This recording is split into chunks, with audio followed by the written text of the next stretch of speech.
हमारे इलेक्ट्रॉनिक उपकरण हैंग क्यों होते हैं? वेल, सभी इलेक्ट्रॉनिक उपकरण हैंग नहीं होते। केवल डिजिटल उपकरण जैसे मोबाइल फ़ोन, टैबलेट, लैपटॉप आदि हैंग होते हैं। डिजिटल उपकरण में डेटा को एक्सेप्ट करके उसके ऊपर लॉजिकल यानी तार्किक प्रोसेस की जाती है। प्रोसेस करने वाले ऐसे यूनिट को प्रोसेसर कहते हैं। प्रोसेसर कई तरीके के होते हैं और प्रोसेसर की टाइप के मुताबिक हमारे डिजिटल उपकरण की स्पीड डिसाइड होती है। इंटेल जैसी बड़ी कंपनियां ऐसे प्रोसेसर्स बनाती हैं। आईटी की भाषा में हैंगिंग को ग्लिचिंग कहते हैं। ग्लिचिंग एक ऐसी अवस्था है जिसका कोई कारण नहीं होता। ग्लिचिंग माने गड़बड़ी। गड़बड़ी कहाँ होती है? डिजिटल उपकरण एक स्पेशल एल्गोरिथम को फॉलो करके एक लूप में क्लोज्ड साइकिल में प्रोसेसेस कंडक्ट करता है और यही प्रोसेसेस के इंस्ट्रक्शन को प्रोग्राम कहा जाता है।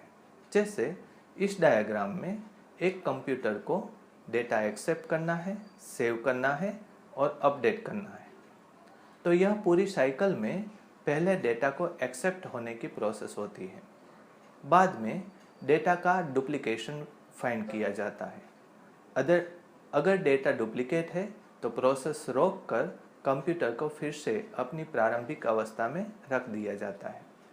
अगर डेटा डुप्लीकेट नहीं है तो अगली प्रोसेस में डेटा को सेव किया जाता है। उससे अगली वाली प्रोसेस में यह कंफर्म होता है कि डेटा सेव हुआ है या नहीं। अगर डेटा सेव हुआ है तो डेटा को अपडेट किया जाता है और सिस्टम को फिर से नए डेटा लेने के लिए रिस्टोर कर दिया जाता है। अगर डेटा सेव नहीं हुआ है तो उसे सेव किया जाता है और वही साइकिल दोहराया जाता है। इस तरीके की एक साइकिल में कई सारी प्रोसेसेस हो सकती है। अगर किसी एक प्रोसेस में भी गड़बड़ आती है तो वहाँ साइकिल रुक जाती है और नई प्रोसेस स्टार्ट नहीं हो पाती। जैसे इसी प्रोसेस में अगर डेटा सेव नहीं हो पा रहा है तो आगे वाली प्रोसेसेस डेटा आने का, सिग्नल आने का इंतज़ार करती रहती है और पीछे वाली प्रोसेस तब तक नया डेटा नहीं ले पाती जब तक यह प्रोसेस पूरी नहीं हो जाती। इसे ही ग्लिचिंग कहते हैं।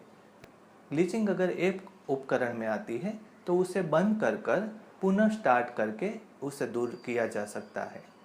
लेकिन अगर बात नेटवर्क से जुड़े कई कंप्यूटर की है तो यह एक मुसीबत हो सकती है, क्योंकि कई कंप्यूटर्स को रिस्टार्ट करने में वक्त लग जाता है।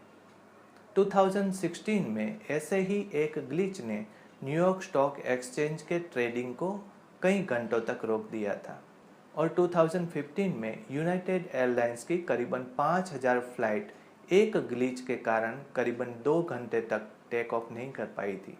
ऐसे ही एक ग्लिच ने नासा के स्पेस शटल के लॉन्च को रोक दिया था।